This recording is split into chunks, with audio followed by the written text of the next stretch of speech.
el bidón de gasolina que tenía Archie para el cortacésped. Detrás del volante, Ned cambió de postura y apareció una de sus manos. Se movía lenta, soñadoramente. Tenía cogida una bereta. ¿Se había paseado en el coche con la pistola de su padre en el maletero de Bel Air? ¿En la guantera incluso? Decidí que no importaba. Estaba sentado en aquella trampa mortal con gasolina y una pistola. O te cura o te mata, pensé. Nunca se me había ocurrido que pudiera intentar las dos cosas a la vez. No me veía. Lo lógico habría sido que sí. Desde donde estaba sentado, mi cara blanca de susto, llenando el espacio de una de las ventanillas, debía de ser muy visible. Y que también viera la luz roja intermitente que se proyectaba desde el techo de mi coche. No veía nada. Estaba igual de hipnotizado que Haddy Roger al tomar la decisión de meterse en el maletero del Roadmaster y cerrar la tapa. Hasta de fuera lo notaba yo. Aquella pulsación de marea, aquella vivacidad, contenía palabras incluso. Supongo que es posible que me las inventara, pero casi no tiene importancia, porque lo que las engendraba era la pulsación, el latido de todos que los habíamos notado alrededor del Buick desde el principio. Un latido que algunos, entre ellos el padre de aquel joven, habían acusado con más fuerza que otros. «Entra o quédate fuera», me dijo la voz de mi cabeza, con una indiferencia total, escalofriante. «Yo voy a llevarme a uno o dos y luego duermo. Es el último daño que haré. A uno o dos me da igual». Levanté la vista hasta el termómetro redondo montado en la viga. Antes de marcharme al Countryway, la aguja roja indicaba 16, pero ahora había bajado a 14. Seguí mirando con la impresión de que la veía bajar aún más, y de repente surgió un recuerdo tan nítido que me dio miedo. Había sido en el banco de fumadores. Yo fumaba y Kurt solo estaba sentado. En los 6 años desde que la prohibición de fumar se había hecho extensiva al mismísimo cuartel, el banco de fumadores había sido revestido una importancia singular. Era donde íbamos a compartir notas sobre los casos que llevábamos, resolver problemas de turnos, reflexionar sobre los planes de jubilación. En el banco de fumadores me había dicho Carl Brundage que su mujer se separaba y se llevaba a los niños. No le había temblado la voz, pero hablaba con lágrimas en las mejillas. Tony, sentado entre Kurt y yo, Jesucristo y los dos ladrones, había dicho con una sonrisa sardónica, nos había explicado que cuando se jubilara y dejara el cargo vacante me ascendería a mí a sargento jefe. Si quería, claro, con una chispita en los ojos, señal de que sabía de sobra que sí. Curtis y yo habíamos asentido con la cabeza y no habíamos dicho gran cosa. El banco de fumadores también había sido el escenario de la última discusión entre Kurt y yo sobre el Buick 8. ¿Cuánto faltaba para que muriera? Me di cuenta con un escalofrío de que podía haber sido el mismo día. Era una manera de explicar que me desahogara tanto la nitidez del recuerdo.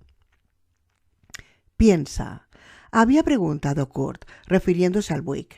Me acordé de que el sol de la mañana le daba mucho en la cara y de que tenía, creo, una taza de café en la mano. «¿Observa y piensa? ¿Espera la oportunidad? ¿Escoge los momentos?» «Estoy casi seguro de que no», había contestado yo, pero no las tenía todas conmigo, porque casi cubre mucho territorio, ¿verdad? Es posible que la única palabra que cubra más sea sí.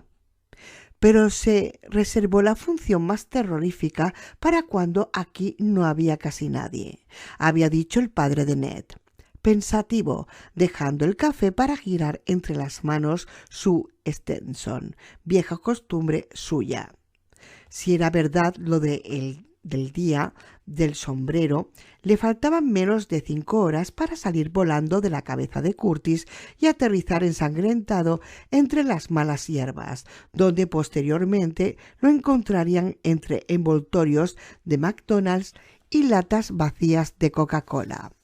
Como si lo supiera, como si lo supiera y fuera capaz de pensar, de observar, de esperar. Yo me había reído de esas risas bruscas, ja, ja, ja, que en el fondo no son humorísticas.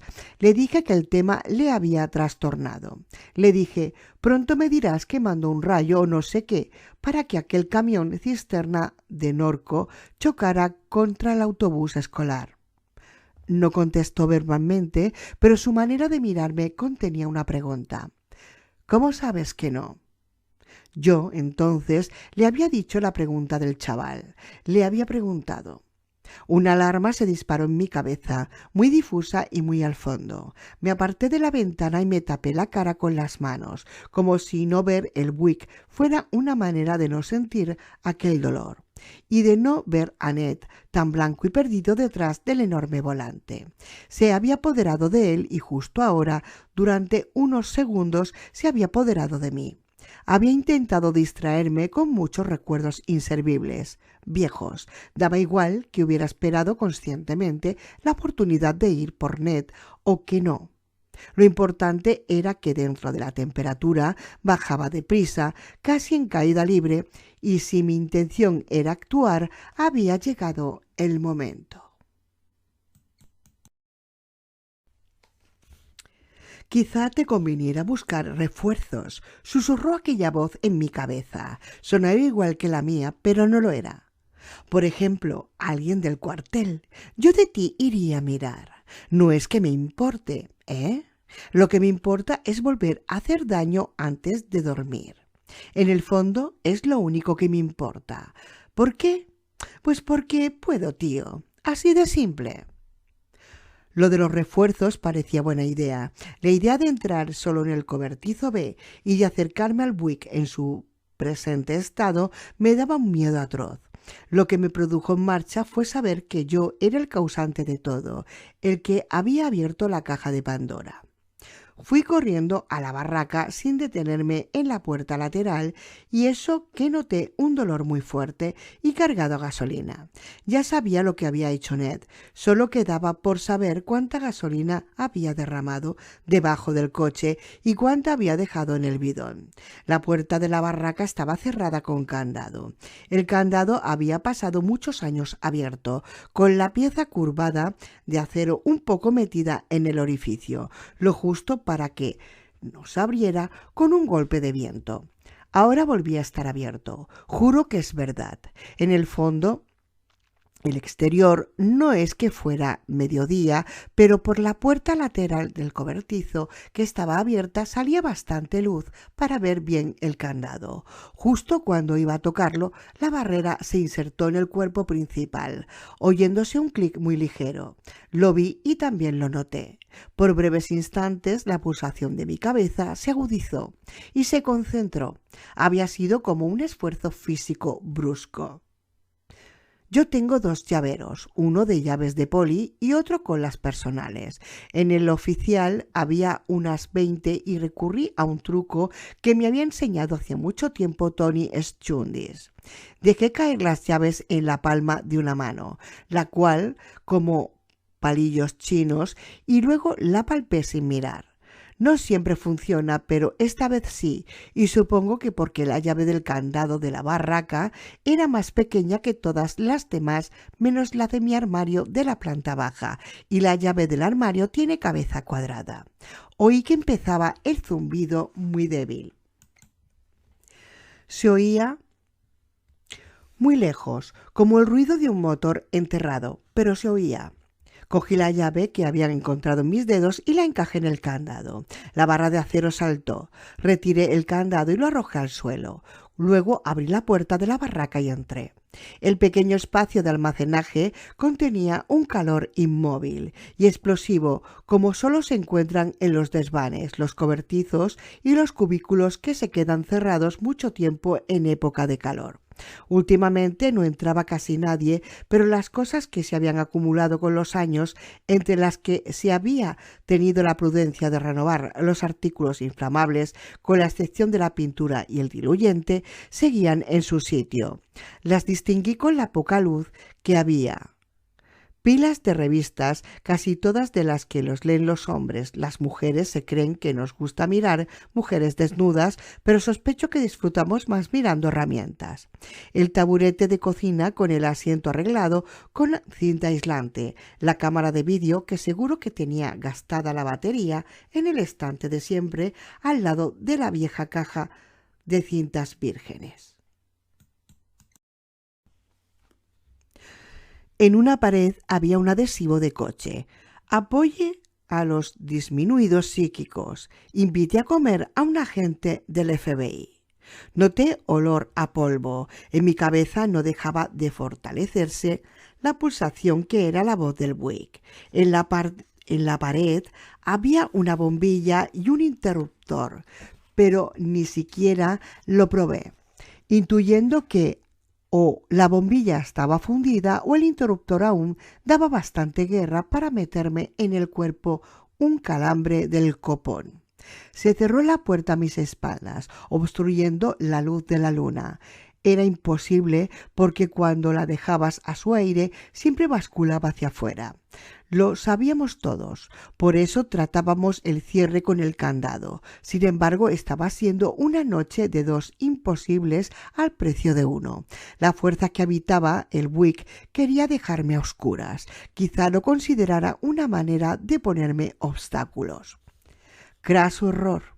Yo ya había visto lo que me hacía falta, el rollo de cuerda amarilla que aún colgaba de la pared, debajo del adhesivo del chiste y al lado de unos cables de arranque olvidados. También vi algo más, algo que había puesto Kurt Wilcox cerca de la cámara de vídeo poco después de la aparición del extraterrestre de los filamentos rosas.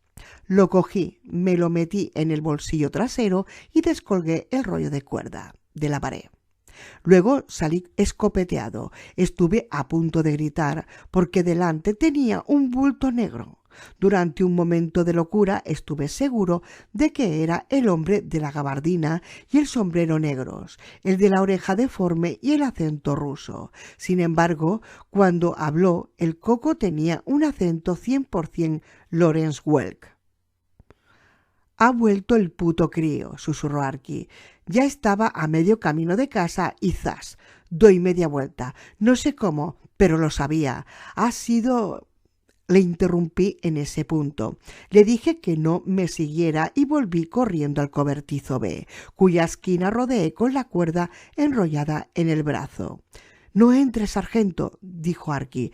Es posible que quisiera gritar, pero tenía demasiado miedo para hacer grandes proezas en cuestión de volumen. «Ha echado gasolina y tiene una pistola. La he visto». Me planté delante de la puerta y con la cuerda empecé a atar un cabo en el gancho que había y que era muy fuerte. En vez de seguir, le pasé el rollo a Arky.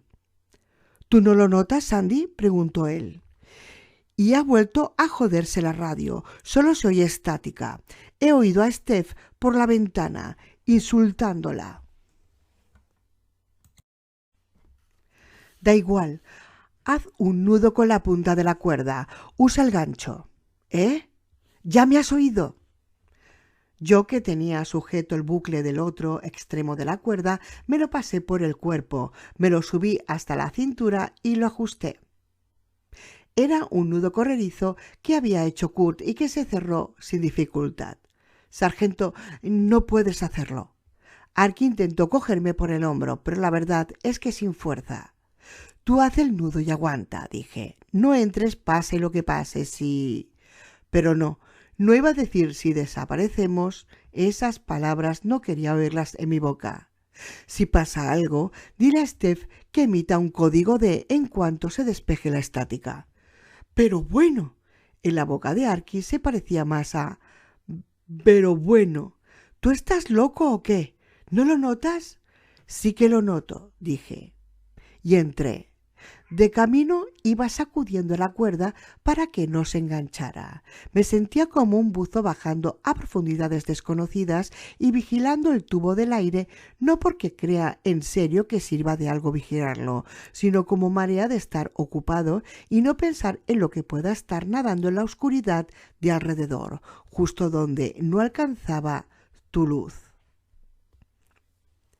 El Buick 8, nuestro secretito, tan gordo y lujoso con sus neumáticos de franja blanca, zumbaba muy adentro, en sus cavernas interiores. La pulsación era más fuerte que el zumbido y yo, ahora que estaba dentro, noté que irrumpía sus tibios esfuerzos por no dejarme entrar. Ahora, en vez de pujar con su mano invisible, estiraba. El chaval estaba sentado al volante con el bidón de gasolina en el regazo, las mejillas y la frente blancas y la piel tersa y brillante en esas mismas zonas. Al acercarme, su cabeza pivotó en su cuello con lentitud de robot y me miró.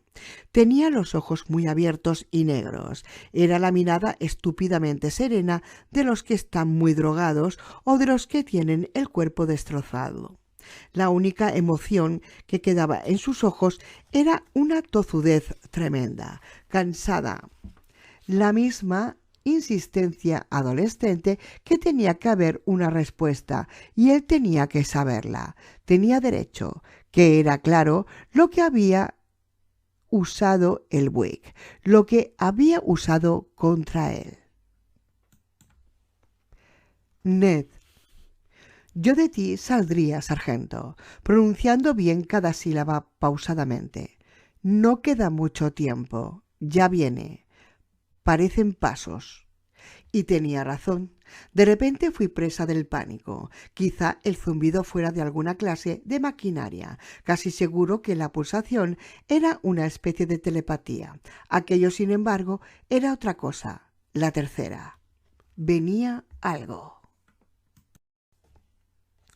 Ned, por favor, no puedes entender qué es, y matarlo está claro que menos. Lo único que puedes hacer es que te chupe como una aspiradora aspirando el polvo. Entonces tu madre y tus hermanas se quedarán solas. ¿Es lo que quieres? ¿Dejarlas solas con 1000 preguntas que nadie puede contestar? Me cuesta creer que pueda ser tan egoísta el mismo chaval que vino aquí con tantas ganas de buscar a su padre. La última frase le hizo mover un poco los ojos, como cuando alguien está muy concentrado y oye un ruido fuerte en el edificio de al lado. Después recuperaron su anterior serenidad. Este jodido coche mató a mi padre, dijo. Con calma, con paciencia, incluso. Yo no pensaba discutírselo. Vale, puede que sí. Puede que en cierto sentido tenga tanta culpa de lo que le pasó a tu padre como Bradley Roach, pero ¿eso quiere decir que también tiene permiso para matarte a ti? ¿Qué es, Ned? ¿Una oferta de 2 por 1? Voy a matarlo, dijo. Por fin aparecía algo en sus ojos, quebrando su superficie serena. Era más que rabia, me pareció una especie de locura. Levantó las manos. En una tenía la pistola y en otra un encendedor de cocina. Antes de que me chupe, le incendiaré el puto transportador. Así no volverá a abrirse la puerta por este lado. Paso número 1. Le dijo con la temible, la inconsciente y arrogancia de la juventud, con la convicción de que la idea no se le había ocurrido a nadie antes que a él. Y si sobrevivo a la experiencia, mataré a lo que esté esperando al otro lado. Será el paso número 2. ¿Esperando? Caí en la cuenta de la barbaridad de sus premisas y me quedé pasmado. Pero Ned, por Dios. Ahora la pulsación era más fuerte, el zumbido también. Noté que se me pegaba a la piel el frío anómalo que distinguía los periodos de actividad del Buick. Y vi luz púrpura, una luz que al principio brotaba en el aire justo encima del volante gigante y que luego empezó a resbalar por su superficie. Venía, sí, venía. 10 años antes ya habría llegado, puede que hasta 5. Ahora tardaba un poco más. ¿Qué crees, Ned? ¿Que habrá una fiesta de bienvenida? ¿Esperas que manden al excelentísimo presidente del pueblo de la piel amarilla y el pelo rosa? ¿O al emperador del universo alternativo a decirte hola y entregarte las llaves de la ciudad? ¿Tú crees que se molestarían? ¿Para qué? ¿Por un chaval que es incapaz de aceptar el hecho de que su padre ha muerto y seguir con su propia vida? ¡Cállate! ¿Sabes qué creo? Me da igual lo que creas. Creo que lo último que verás será muy poca cosa junto antes de asfixiarte con lo que respires. Volvió a encendérsele una chispa de duda en la mirada. Una parte de él quería imitar a George Morgan y acabar de una vez, pero también había otra parte, a la que quizá ya no le importara tanto Pete, pero que seguía teniendo ganas de vivir. Y por encima de las dos, por encima, por debajo y alrededor, atando todo, la pulsación y la voz queda llamando. Ni siquiera era seductora, se limitaba a arrastrarte. «Sargento, sal», dijo Arky. Yo no le hice caso y seguí mirando al hijo de Kurt a los ojos. «Ned, usa el cerebro que te ha llevado a donde estás. Por favor». Sin gritarle, pero levantando la voz para que me oyera por encima del zumbido cada vez más intenso, al mismo tiempo toqué lo que me había guardado en el bolsillo trasero.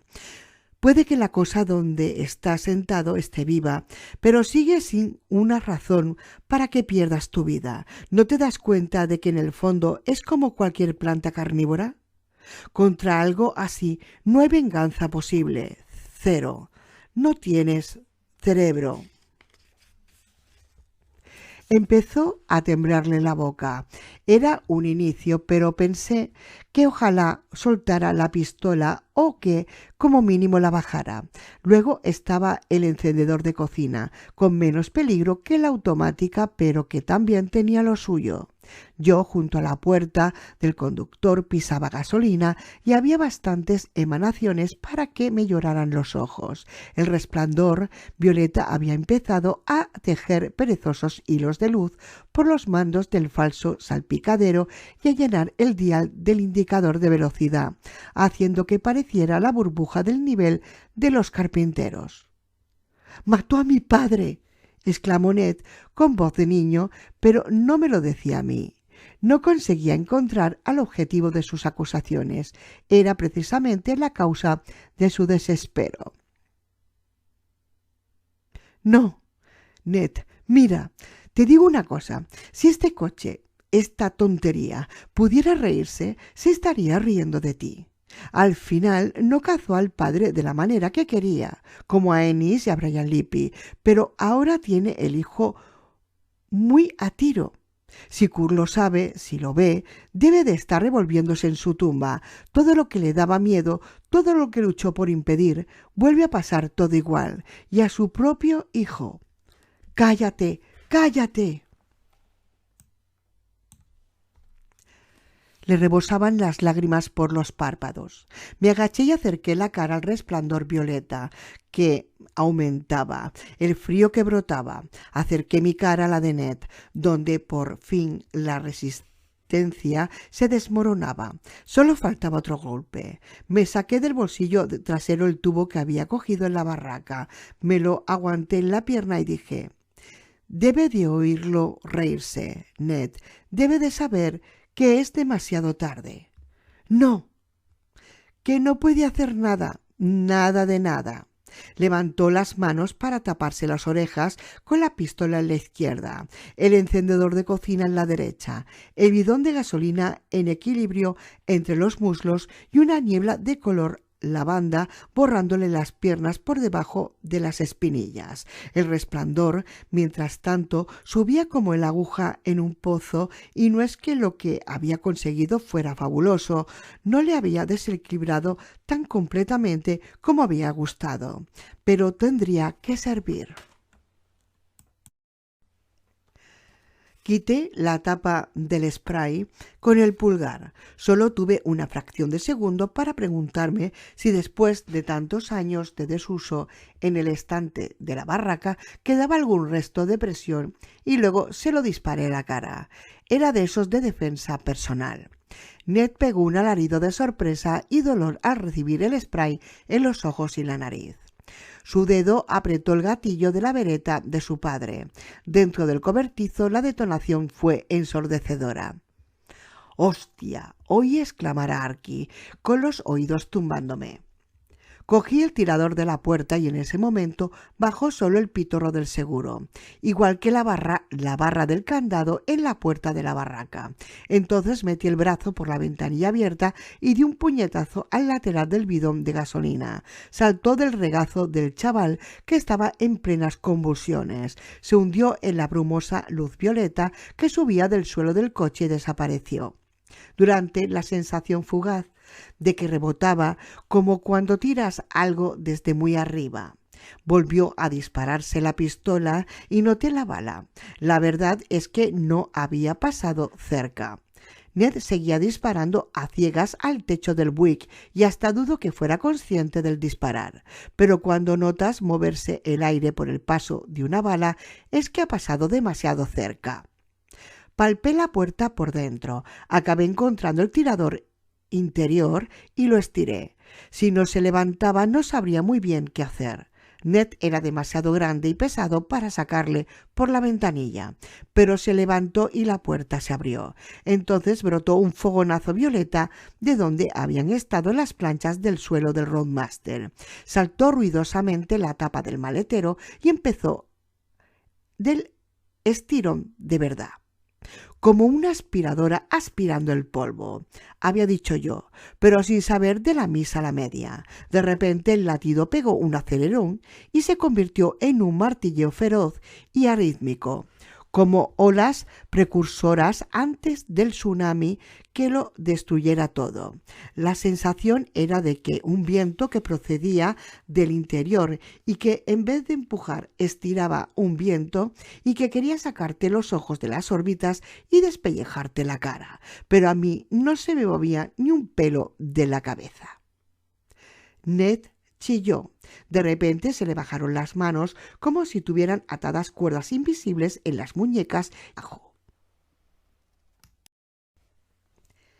Empezó a hundirse en el asiento con la salvedad de que éste ya no existía con precisión. Estaba desapareciendo, disolviéndose en la burbujosa, borrascosa de luz violeta ascendente. Le agarré por las axilas, tiré de él y retrocedí a trompicones, primero un paso y luego dos, combatiendo en la increíble tracción de la fuerza que intentaba chuparme por la garganta morada en que se había convertido el interior del Buick. Caí de espaldas con Ned encima. Las perneras de los pantalones se me empaparon de gasolina. «¡Tira!», le grité a Arky. Me impulsé con los pies, intentando alejarme a rastras del Buick y de la luz que salía. Mis pies no acababan de conseguir buen agarre. Resbalaban con la gasolina. Ned sufrió un estirón hacia la puerta abierta del conductor con tanta fuerza que casi me fue arrebatado de las manos. Al mismo tiempo noté que la cuerda me apretaba la cintura. Los dos sufrimos un tirón muy brusco hacia atrás mientras yo afianzaba las manos en el pecho de Ned. Aún tenía cogida la pistola, pero el brazo se le extendió y el arma le resbaló de la mano. Se la tragó la luz morada y palpitante del interior del coche, y me pareció oír que en plena desaparición se disparaba sola otras 2 veces. Al mismo tiempo pareció debilitarse un poco la succión que sentíamos nosotros, quizá bastante para aprovechar el momento y escapar, abandonar el escenario sin perder más tiempo. «¡Tira!», le grité a Arky. «Jefe, que ya tiro todo lo que puedo. ¡Tira más fuerte!». Se produjo otro tirón brutal que me cortó la respiración porque el lazo de Curtis me comprimía el estómago. Lo siguiente fue ponerme de pie y retroceder con pasos torpes, sujetando al chaval. Ned intentaba respirar con los ojos hinchados que apretados como los de un boxeador que lleva 12 de los 15 rounds recibiendo leña. Me parece que no vio lo que pasaba luego. El interior del Buick había desaparecido. Lo había vaciado la luz violeta. Acababa de abrirse algún conducto imposible de describir y de conocer. Mis ojos veían una garganta infectada que se comunicaba con otro mundo. Estuve a punto de quedarme paralizado el tiempo suficiente para que volviera a captarme la succión y me absorbiera, a mí y a Ned, pero entonces Arky pegó un grito estridente. «¡Ayúdame, Steph!». ven pitando y ayúdame, por lo que más quieras. Steph debió de hacerle caso porque no habían pasado ni 2 segundos cuando a Ned y a mí nos estiraron hacia atrás como a 2 peces con el anzuelo bien clavado. Volví a caerme y me di un golpe en la cabeza, notando que la pulsación y el zumbido se habían combinado en un bramido que, a juzgar por la sensación, debía de estar taladrándome el cerebro. El Buick había empezado a parpadear como un letrero luminoso y la luz cegadora del maletero vomitó una oleada de escarabajos con el caparazón verde que al caer en el suelo corrieron un poco y murieron. Una vez más la succión sacó ventaja y empezamos a movernos otra vez hacia el Buick. Era como estar a merced de unas corrientes de fondo tremebundas. Adelante, atrás, adelante, atrás. ¡Ayúdame!, le berreé a Ned en la oreja. «O me ayudas o estamos perdidos». Para entonces ya pensaba que probablemente estábamos perdidos, con o sin la colaboración de Ned. Ned estaba ciego, pero no sordo, y había decidido que quería seguir viviendo. Apoyó en el suelo de cemento sus zapatillas y se impulsó hacia atrás con todas sus fuerzas, salpicando gasolina con los patinazos de los talones. Al mismo tiempo, Archie, Stefan y Colucci dieron otro estirón vigoroso a la cuerda. Salimos disparados casi 1,5 metros hacia la puerta, pero luego volvió a acampar por sus fueros la corriente de fondo. Conseguí pasarle a Ned por el pecho un poco de la cuerda suelta, atándole a mí para bien o para mal. Después el Buick recuperó el terreno que le habíamos ganado y más. Nos desplazaba lentamente, pero con una persistencia terrorífica. Yo notaba en el pecho una presión claustrofóbica que me impedía respirar. En parte se debía a tener la cuerda enrollada y en parte a la sensación de que me pellizcaban, me manoseaban y me zarandeaban una gigantesca mano invisible. No quería acabar en el sitio que había visto, pero si nos acercábamos más al coche no me salvaba nadie, ni a mí ni a Ned. Cuanto más cerca estábamos, más fuerte se volvía la tracción. Pronto partiría la cuerda amarilla de nylon como si fuera hilo mojado, y los dos saldríamos bien ataditos, directos a aquella asquerosa garganta morada y a lo que hubiera al fondo. «Última oportunidad», berré. «Tirad a la de 3. 1, 2, 3». Archie y Stephanie, que estaban fuera hombro con hombro, justo al lado de la puerta, se emplearon a fondo. Ned y yo empujamos con los pies, salimos disparados hacia atrás y esta vez llegamos a la puerta antes de que volvieran a atraparnos la fuerza tan inexorablemente como el imán a las limaduras de hierro.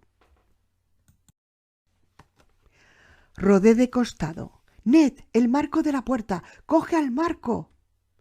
Ned extendió el brazo izquierdo con toda su longitud, sin mirar. Su mano tanteó. «A tu derecha, chaval», exclamó Steph. «¡Tu derecha!».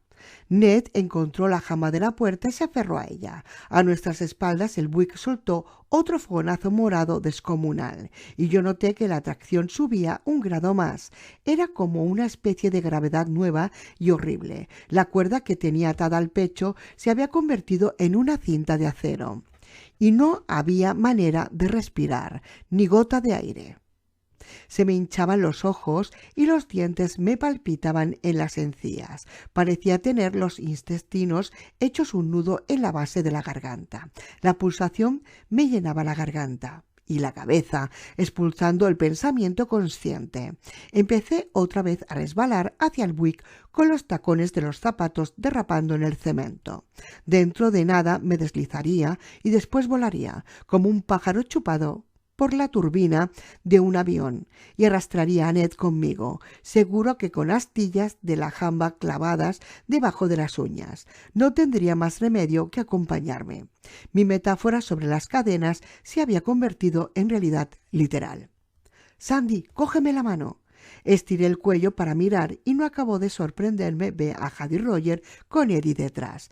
Habían vuelto, tardando sin la celeridad de Archie, pero habían vuelto, y no porque Steph les hubiera transmitido un código porque iba cada uno en su propio coche y encima las comunicaciones radiofónicas del cuartel estaban escacharradas, al menos de momento. No, venían porque venían.